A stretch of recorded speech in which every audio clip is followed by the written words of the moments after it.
إن الحمد لله نحمده ونستعينه ونستغفره ونعوذ بالله من شرور أنفسنا ومن سيئات أعمالنا من يهده الله فلا مضل له ومن يضلل فلا هادي له وأشهد أن لا إله إلا الله وحده لا شريك له وأشهد أن محمدا عبده ورسوله أما بعد فإن خير الحديث كتاب الله وخير الهدي هدي محمد صلى الله عليه وسلم وشر الأمور محدثاتها وكل محدثة بدعة وكل بدعة ضلالة وكل ضلالة في النار. أعوذ بالله السميع العليم من الشيطان الرجيم. بسم الله الرحمن الرحيم. يا أيها الذين آمنوا اتقوا الله حق تقاته ولا تموتن إلا وأنتم مسلمون. يا أيها الناس اتقوا ربكم الذي خلقكم من نفس واحدة وخلق منها زوجها وبث منهما رجالا كثيرا ونساء واتقوا الله الذي تساءلون به والأرحام إن الله كان عليكم رقيبا. يا أيها الذين آمنوا اتقوا الله وقولوا قولا سديدا يصلح لكم أعمالكم ويغفر لكم ذنوبكم ومن يطع الله ورسوله فقد فاز فوزا عظيما. وقال إن هذا القرآن يهدي للتي هي أقوم.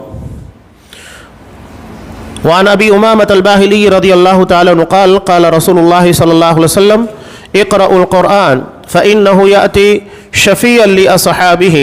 رواہ مسلم. تمام قسموں کی تعریفات اللہ رب العالمین وحدہ لا شریک کے لائق و زیبا ہے جو ساری کائنات کا تنہا خالق و مالک ہے، اور بے شمار درود و سلام ہو اللہ کے آخری نبی جناب کریم محمد رسول اللہ صلی اللہ علیہ وسلم کی ذات مقدسہ پر. محترم سامعین، عزیز ماں اور بہنوں، قرآن اس کا موضوع انسان ہے، یعنی قرآن مجید میں جو بھی باتیں ہیں یہ انسانی زندگی سے متعلق ہے، جو انسان کی ہدایت کے لیے ہے. اللہ نے اس کے تعلق سے ارشاد فرمایا ان ھذا القرآن یہدی للتی ہی اقوم. یہ قرآن سب سے سیدھے راستے کی رہنمائی کرتا ہے، سب سے سیدھا راستہ. اب انسان کو زندگی گزارنے کے لیے جتنے لوازمات ہیں، چاہے وہ اس کے عقیدے سے متعلق ہو، عبادات سے متعلق ہو، یا معاشیات اور معاملات کسی بھی چیز سے متعلق ہو، قرآن کا جو ضابطہ ہے سب سے معتدل راستہ ہے، اعتدال والا، ہدایت والا راستہ، جس میں کہیں کوئی کجی نہیں ہے، کسی بھی قسم کا اختلاف نہیں، کسی قسم کا بگاڑ نہیں. اللہ تبارک و تعالیٰ نے جب اس قرآن کو انسان کے لیے نازل کیا، ھدی للناس، یہ تمام لوگوں کے لیے ہدایت بنا کر نازل کیا گیا ہے، تو اگر انسان اس ہدایت کے مطابق نہ چلے تو مقدمہ اسی کے مطابق کھڑا ہوگا. مثال کے طور پر اگر ہندوستان کے اندر آپ لوگ رہتے ہیں، یہاں رہتے ہوئے کسی قسم کا تنازع یا کوئی معاملہ پیدا ہو تو یہاں کے انسٹیٹیوٹ، یہاں کا جو دستور ہے، دستور ہند، اس کے مطابق ہمارے اوپر کارروائیاں ہوگی. اگر ہم کسی جگہ پر مجرم بنتے ہیں کسی قانون کے توڑنے کی وجہ سے تو یقینی بات ہے کہ سزا کے مستحق ہوں گے. قیامت کے دن رب کائنات کی بارگاہ میں بھی ایک مقدمہ پیش ہوگا، اور وہ اسی اللہ کے قانون قرآن کے متعلق ہوگا، اور اس مقدمے کو پیش کرنے والے محمد رسول اللہ صلی اللہ علیہ وسلم ہوں گے. سوچئے کتاب کتنی عظیم ہے. قرآن جس کے بارے میں خود کہتا ہے لو انزلنا هذا القرآن على جبل لرأيته خاشعا متصدعا من خشیۃ اللہ، کہ یہ قرآن اگر اسے پہاڑ کے پر اتار دیا جاتا، اللہ کے خوف کی بنیاد کے پر ریزہ ریزہ ہو جاتا. تو یہ ہمارا دل ہے، گوشت کا ٹکڑا ہے، اس کے پر یہ قرآن اپنا اثر کیوں نہیں چھوڑے گا؟ اور اگر یہ نہیں چھوڑ رہا ہے اپنا اثر، اس کا مطلب یہ ہے کہ ہمارا دل پتھر سے زیادہ سخت ہو چکا ہے. جیسا کہ سورہ بقرہ میں اللہ نے خود بیان کیا کہ یہ قساوت قلبی دلوں کے اندر جو پیدا ہوتی ہے یہ اتنی سخت ہو جاتی ہے کہ پتھر بھی تو ایسے ہوتے ہیں یہبط من خشیۃ اللہ، کہ اللہ کے خوف کی بنیاد کے پر گر جاتے ہیں. یتفجر منہ الانہار، اس میں نہریں جاری ہو جاتی ہیں، لیکن دل اتنے سخت ہو جاتے ہیں کہ قرآن اس کے پر اپنا اثر نہیں چھوڑ پاتا. کیوں نہیں چھوڑ پاتا؟ یہ دل کی سختی کی بنیاد کے پر ہے. دل جب سخت ہو جاتا ہے تو قرآن کی ہدایت سے محروم ہو جاتا ہے. رمضان المبارک کا مہینہ دراصل قرآن مجید کی یادگار ہے، اور اسی یاد کو ہر سال زندہ کیا جاتا ہے. لیلۃ القدر کی فضیلت قرآن مجید سے جڑی ہوئی ہے. ہمیں اگر یہ اعزاز دنیا کے اندر اللہ نے عطا کیا، بنی اسرائیل کو جو فضیلت عطا کی گئی تھی اس فضیلت کو چھین کر امت محمدیہ کو دی گئی کہ کنتم خیر امت اخرجت للناس، کہ تم دنیا میں سب سے بہترین لوگ ہو جسے لوگوں کے لیے پیدا کیا گیا ہے. کیوں؟ اس قرآن کی بنیاد پر، اسلام کی بنیاد کے پر. حضرت عمر فاروق رضی اللہ تعالیٰ عنہ نے کہا تھا نحن قوم اعزنا اللہ بالاسلام، ہم وہ قوم ہے جسے اللہ نے اسلام قرآن مجید کی بنیاد کے پر عزت عطا کی ہے. اور آپ نے صاف کہا کہ ان اللہ یرفع بہذا الکتاب اقواما ویضع بآخرین، اللہ اسی کتاب قرآن مجید کے ذریعے لوگوں کو ترقی عطا کرتا ہے، دنیا میں عزت عطا کرتا ہے، بلندی عروج عطا کرتا ہے، اور اسی ترک کر دینے، اسے چھوڑ دینے کی بنیاد کے پر ذلیل اور رسوا کرتا ہے. آج اگر ہم دیکھتے ہیں مسلمان ذلیل ہے، بے عزت ہے، ہماری حیثیت نہیں، اس کا مطلب یہ ہے کہ ہم نے قرآن مجید سے اپنی وابستگی نہیں رکھی ہے. ورنہ اسی قرآن نے اصحاب کرام کون تھے وہ لوگ؟ ان کے جیسا معاشرہ آپ نے نہیں دیکھا ہوگا، جاہلیت کا ایسا معاشرہ کہ ایک صحابی خود بیان کرتے ہیں کہ اللہ کے رسول میں نے اپنے ہاتھوں سے اپنی بچیوں کو زندہ درگور کیا تھا. ہم اتنے سنگدل نہیں ہیں، وہ تھے، لیکن قرآن نے ان کی زندگی کو کیسے تبدیل کیا کہ ان کے نزدیک بیٹیوں کو عزت دینا، اس کی پرورش کرنا جنت میں جانے کا ذریعہ بن گیا. یہ تو اچھے خاصے لوگ اپنے بچوں کو دفن کیا کرتے تھے. اسلام کی تعلیم کا نتیجہ کیا ہوا؟ نتیجہ یہ ہوا کہ بھیک مانگنے والی عورتیں بھی اپنے بچوں کو زندہ درگور نہیں کیا کرتی تھیں. مسلم کی وہ روایت جب حضرت عائشہ رضی اللہ تعالی عنہ ان کے سامنے ایک بھکارن آئی تھی اور اپنی دونوں بچیوں کو لے کر بھیک مانگ رہی تھی، گھر میں کچھ نہیں تھا. حضرت عائشہ رضی اللہ تعالیٰ عنہ نے گھر میں رکھی ہوئی 3 کھجور تھی، اٹھا کر تینوں کے تینوں اسے دے دی. اب اس ماں نے ایک ایک کھجور اپنی بچیوں کو دی، ایک کھجور خود کھانا چاہتی تھی. بچیاں شدید بھوکی تھیں، انہوں نے فوری طور کے پر اس ایک کھجور کو بھی کھا لیا اور ماں سے اس کھجور کا مطالبہ کر لیا جسے ماں کھانا چاہتی تھی. انہیں کیا پتا تھا کہ ماں بھوکی ہے، اسے بھی کھانے کی ضرورت ہے.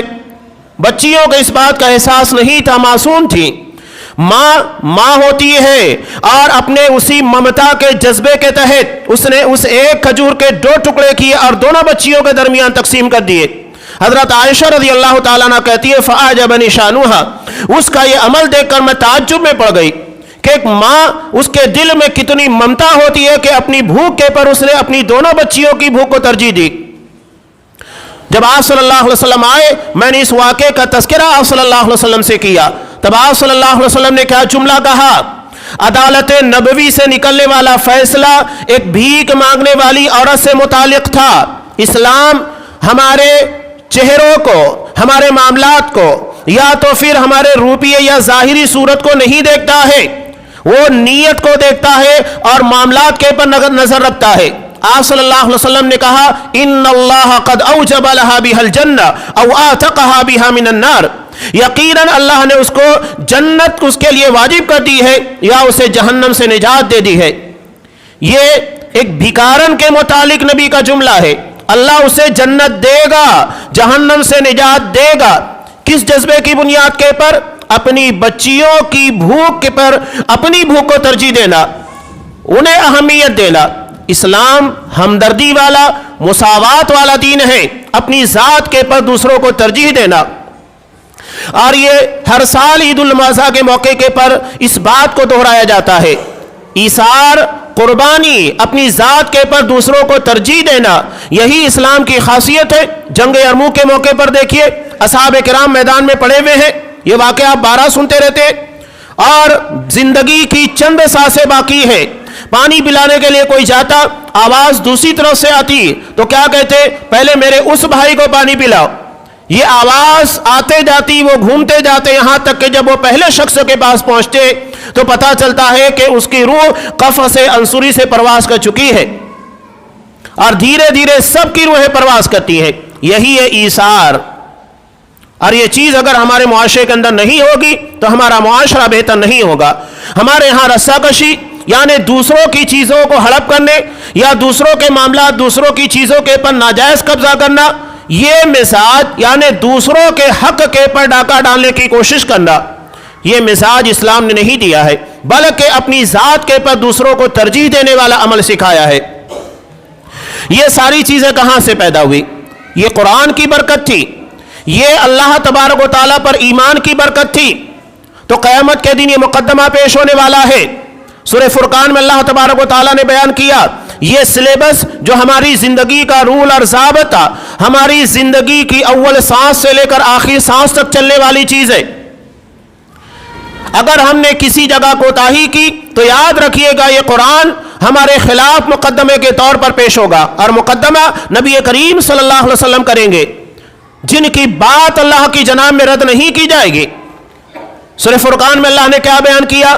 نبی کریم صلی اللہ علیہ وسلم اللہ تبارک و تعالیٰ کے جناب میں کیا کہیں گے؟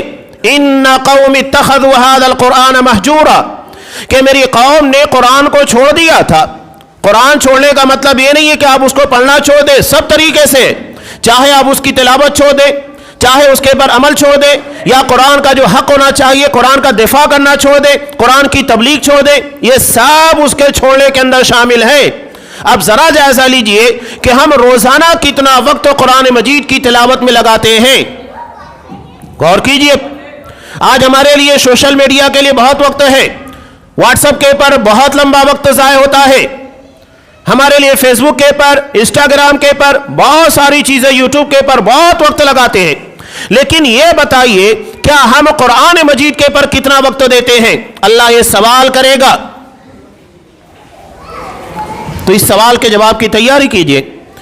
قیامت کے دن مقدمہ ہوگا، قرآن چھوڑ دیا تھا میری امت نے، تو بتائیے نبی کے اس مقدمے کے خلاف کیا ہم کچھ کر سکتے ہیں یا اس مقدمے کو جھیل سکتے ہیں؟ اتنی طاقت ہے ہمارے اندر؟ تو یہ قرآن کا بہت عظیم مقدمہ ہوگا، اور اگر ہم نے قرآن مجید کے حق کو ادا کیا ہے تو یہ ہمارے لیے سب سے بہتر چیز ہے۔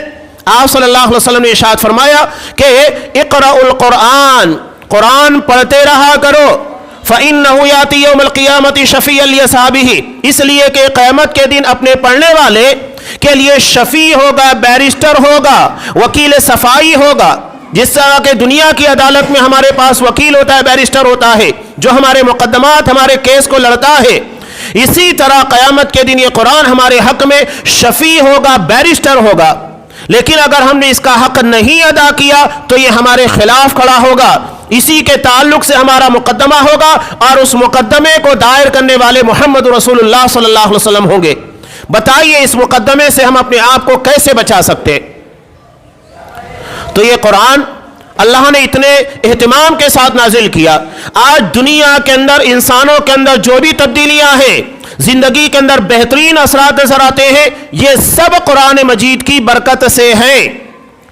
اصحاب اکرام کی زندگیاں اٹھا کر دیکھیے، ان کا عقیدہ کتنا بگڑا ہوا تھا، کتنا بگڑا ہوا، اپنے ہاتھوں سے بت بناتے، ستو کا سفر میں لے جایا کرتے تھے، اور جب انہیں کھانے کے لیے کچھ نہیں ملتا تو اسی بت کو گھول کر پی جایا کرتے تھے۔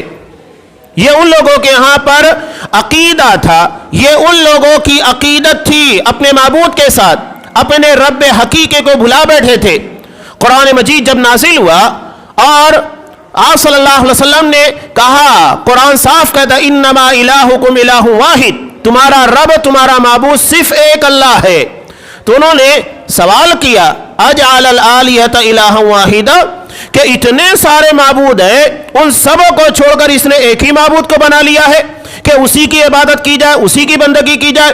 ہر قبیلے والے کا جدا جدا معبود تھا، بت بنا کر رکھا تھا۔ یہ قرآن کی برکت تھی۔ اور آج بھی آپ دیکھیے کہ ہندوستان کے اندر اور دنیا میں جتنے کنکر اتنے شنکر جو کہا جاتا ہے، یہ بہت بڑا اعزاز اور اللہ کا قرآن مجید کا امت محمدیہ کے پر ہے۔ اس احسان کا ہم جتنا شکر ادا کرنا چاہے کم ہے کہ ہمیں اپنے رب حقیقی سے متعارف کرایا۔ کون ہے ہمارا پیدا کرنے والا؟ کریٹر کون ہے؟ کیوں پیدا کیا؟ ہماری زندگی کا مقصد کیا ہے؟ آج بھی یہاں قرآن مجید جس کی تعلیم کے مطابق عمل ہوتا ہے، وہ دنیا کی سب سے بہترین جماعت، سب سے بہترین قوم، سب سے بہترین معاشرہ ہوتا ہے۔ آپ اس کی زندہ مثال اٹھا کر دیکھ لیجئے، سعودی عرب جہاں پر آپ کو یہ ساری چیزیں نظر آئے گی، ہر جگہ آپ کو برکتیں نظر آئے گی قرآن مجید کی۔ آج بھی آپ دیکھیے ان لوگوں کے یہاں پر ہر کسی کی گاڑی میں مصحف اور قرآن مجید مصحف لازمی طور پر ہوتا ہے۔ حیرت ہوگی کہ حرم کے اندر ایک پولیس شرطہ یہ لوگوں کو انتظام اور آنے جانے کے متعلق جڑا ہوا ہے، جمعہ کا دن ہے، وہ ساتھ ہی ساتھ موقع ملتے ساتھ سورہ کہف کی تلاوت کر رہا ہے۔ یہ دراصل قرآن سے جڑے رہنے کی برکت ہے۔ حضرت عمر فاروق نے کہا کہ اللہ نے ہم کو اس کی بنیاد پر عزت دی ہے، اگر ہم کسی اور جگہ پر عزت تلاش کرنے جائیں گے ذلیل ہو جائیں گے۔ آج ہماری بہت بڑی بدبختی بے وقوفی ہے کہ ہم اسلام اور قرآن کے اندر عزت نہیں بلکہ کہیں اور تلاش کر رہے ہیں جہاں پر ہمیں ملنے والی نہیں ہے، بلکہ قیامت تک کی رسوائیاں ہیں۔